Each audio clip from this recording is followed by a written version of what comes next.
A'udhu billahi minash shaitanir rajeem. Bismillahir rahmanir rahim. Let me thank first the organizers for inviting me to speak here. I want to speak on the topic of the economics of wasiyat, if you like. Let's ask ourselves the following question. Why is it important for us as private individuals to self-organize for charitable goals? If you were to ask me to give a significant amount in charity, I could come back to you and say, why should I? I pay taxes after all. So if there is a need, then the government should utilize my taxes to fulfill that need. And if the taxes are not sufficient, then the government should raise everyone's taxes until the social need is fulfilled. Now, one of the points that I want to make today is that the argument that I have just given is false. In particular, regardless of how much taxes a government collects, a fundamental requirement of a healthy society is that there exists a segment of the population that voluntarily and out of its own volition parts with its wealth to help those in need. To put it differently, if a society did try to replace all private charitable contributions with government taxes, it would risk losing our most cherished ideals, and those are individual freedom, morality, and social harmony. I will try to explain this, and I'll try to argue that in order to protect such ideals, we need to promote charity in our society. Now, we all instinctively agree with the need for compassion, for social justice, and for equality of opportunity. There is a verse in the Quran that I personally like very much. It asks, "Vama adraka mal aqaba." Do you know what the high path is? That is the path that may be difficult, but a path worth pursuing. The Quran goes on to say that that particular path is described as the freeing of a human being from every kind of bondage, as the uplifting of the suppressed and the depressed sections of the society, as providing equal opportunity to everyone, regardless of racial, ethnic, national, or religious identity, as helping the orphans and the poor to stand on their own legs and become useful members of the society. A practical initiative for achieving these goals was set in motion by Hazrat Masih Maud alayhi salam, who introduced wasiyat as the charitable scheme to, quote, help such orphans, poor and needy people who do not have sufficient means of livelihood. Hazrat Muslim Maud describes it as, and I quote, to bring about conditions of equal opportunity for all. As I mentioned, everyone instinctively believes in equal opportunity. But where do we stand today on this metric of social justice? Advanced economies in the present day have vast mechanisms, such as the public education system, designed to level the playing field and provide equal opportunity regardless of someone's background. For example, the right to high school education is universally guaranteed in most advanced economies. However, despite the government's best efforts, as well as intentions, a lot remains to be desired in this dimension. Let's take the example of the United States, arguably the most advanced country in the history of the world. How successful is the US in providing equal educational opportunities to its citizens? There are many different ways to look at this question, but let me just give you one example. When students' educational achievement is tested in the US, we find that sixth graders in the richest school districts in the US, they are 4 grade levels ahead of children in the poorest districts. In other words, A 12-year-old who is lucky enough to be born in a rich household in the US is doing 8th grade level math, but a similar 12-year-old whose only fault is that she is born in a poor household can only do math at the 4th grade level. Within the first 12 years of their lives, kids from poorer areas have already fallen 4 years behind kids from richer neighborhoods. Now, this is a startling statistic. It was, at least for me, when I first heard it. The US is a country that spends over $1 trillion on public education every year through local and federal government spending. Yet it is fair to say that on the basic human welfare metric of equal opportunity, even the richest country in the world is not doing too well. Now, as bad as the situation may appear to be in the US, if one were to look globally, the result would be even more disappointing. A large fraction of the world's population does not have the basic necessities of life, let alone decent educational opportunities. For example, 1/4 of the world's population under 5 years of age does not receive sufficient nutrition and as a result have stunted growth. This grossly unequal access to the basic ingredients for prosperity in life, such as health and education, has far-reaching implications for both individuals and nations. A country that is unable to harness the full potential of all of its children suffers in the long run by diminishing its natural growth potential. So what can we do to improve this situation? How can we bridge the large gap in education and health outcomes across the world? One answer to this question is to look towards the government. It is, after all, the duty of the government as a representative of its people to work for their collective welfare. While there is clearly a lot that the governments can and should do, it has long been recognized that the task of providing social justice is too grand to be accomplished by governments alone. And this is where I will first mention some of the economic thought. One of the most influential economists has pointed out that there is a natural limit to how effective governments can be. If we ignore this limit and push too hard for achieving all of our goals through the bureaucratic structures of government, then we run the risk of losing some of the most cherished qualities of an enlightened society. Qualities such as individual freedom, inspiration, motivation, moral choice, and in extreme cases, morality itself.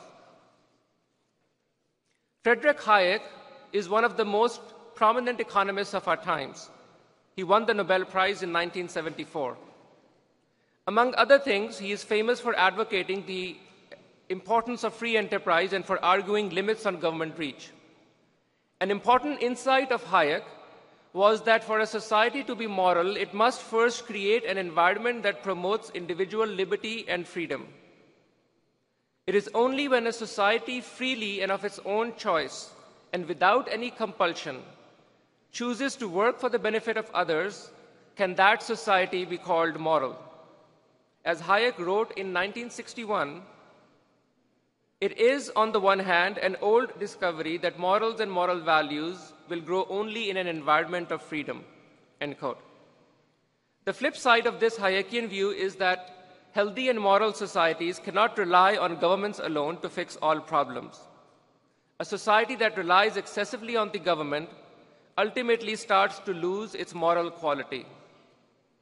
Communism, which is a form of government where the government ultimately takes responsibility for everything, is one example of the consequences of limiting individual freedom by promoting an excessive reach of government. Hazrat Musleh Maud, and much before Friedrich Hayek, of course, also advocated the importance of individual economic freedom and free will so people can advance a moral society by striving to improve human welfare out of choice rather than any coercion. And Hazur chose the example of Wasiyat to make this point. As he points out, how can an individual who has no choice be considered moral? For example, if a person is obligated by law to pay taxes, is such financial sacrifice a moral act? No. On the other hand, if the same individual voluntarily parts with his money without coercion with a desire to help others, then that act would indeed qualify as a virtuous deed. It is for this reason that Hazrat Muslim Maud lays great stress on individual freedom, so that the possibility of moral and spiritual progress is alive. For example, he writes with reference to any scheme designed to help the poor, and I quote, "The moral system devised should be voluntary and should not involve forcible dispossession or confiscation," end quote. In other words, there can be no compulsion in religious matters, as coercion and morality cannot go together. It is extremely unfortunate that some clerics in the present-day Muslim world have forgotten this important connection between freedom and morality and advocate coercion in matters of faith. One implication of the need of having individual freedom for a moral society is that people should be able to keep a fair share of what they earn to spend as they like. Moreover, excessive taxation can be counterproductive as it limits the motivation behind human enterprise. In words of Hazrat Muslim Maud, and I quote, "In trying to achieve the first objective, that is helping the weak, the incentive behind individual effort and enterprise should not be weakened," end quote. If most of what people earn is taken away from them in taxes or otherwise, they are less likely to make the effort necessary for economic progress. There thus needs to be a right balance between the role of the government and the role of private initiatives in advancing human welfare. While it is necessary that people have the freedoms and opportunity to create a moral society, the presence of freedom itself does not guarantee a moral society. Freedom, by definition, means that people have a choice. And when they have a choice, they can exercise it either to enhance human welfare or morality, or they can exercise it otherwise. The economist Friedrich Hayek was also well cognizant of this challenge. As a result, when advocating the primacy of individual freedom, he also emphasized the need for strong moral convictions.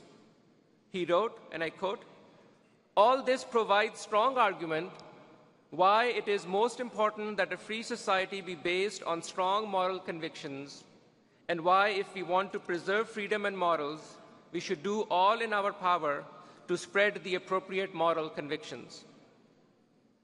One important element of the moral convictions necessary for preserving and justifying freedom is, in Hayek's own words, the conception of social justice which must prevail if a free society is to be preserved.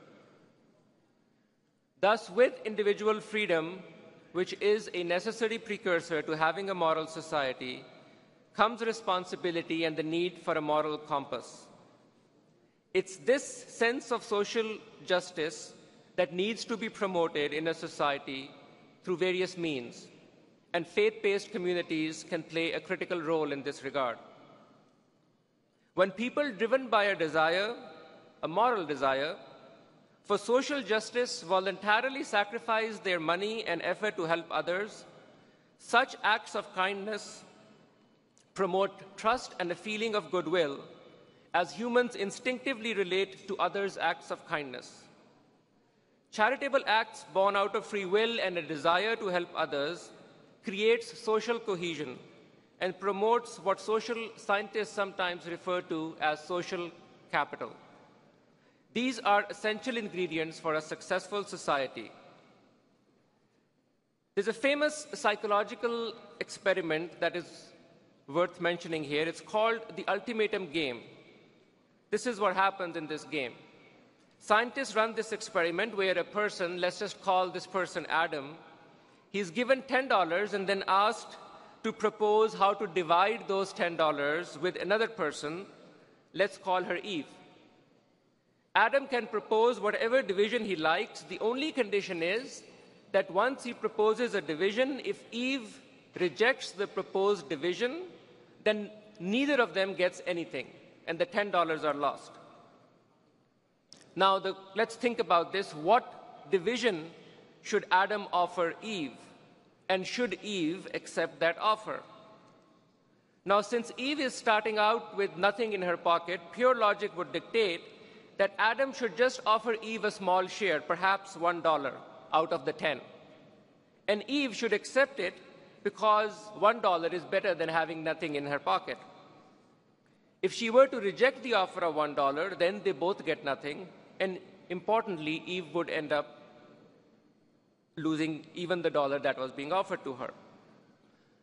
However, human behavior cannot be explained by pure logic alone. Scientists find that in practice, when they run these experiments, Eve tends to reject small offers from Adam. The reason is that she perceives an offer of $1 as being unfair and mean, and reciprocates with meanness by rejecting the offer, because she also wants to hurt Adam in return for his unfairness. The result is that they are both worse off, and they end up getting nothing. On the other hand, if Adam was more generous and voluntarily offered a more equitable division, say $5, Eve would accept that offer, and they would both be better off. Now, there's another interesting twist to this experiment. If before the experiment, Eve is told that the offer from Adam is not of his own choice, but is dictated by a third person, then Eve would accept even small offers like the $1. In other words, Eve instinctively understands the connection between choice and morality.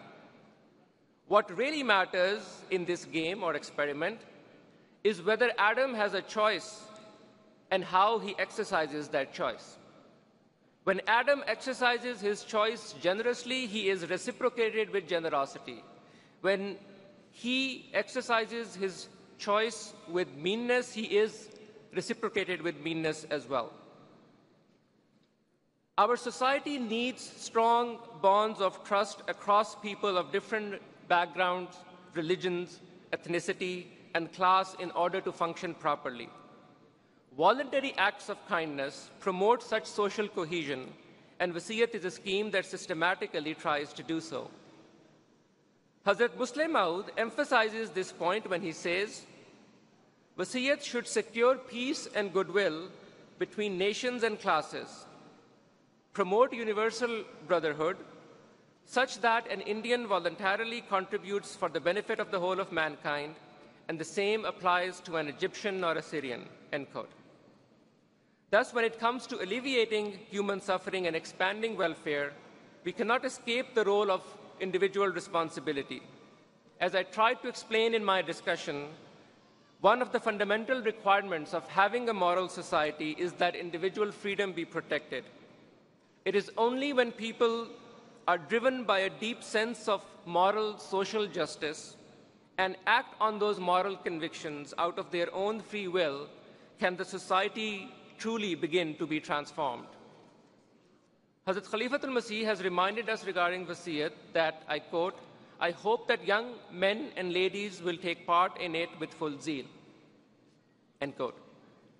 In this way, the ball, as they say, is in our court, and the future depends on how we exercise the choices that we have. Thank you. Jazakallah for your time.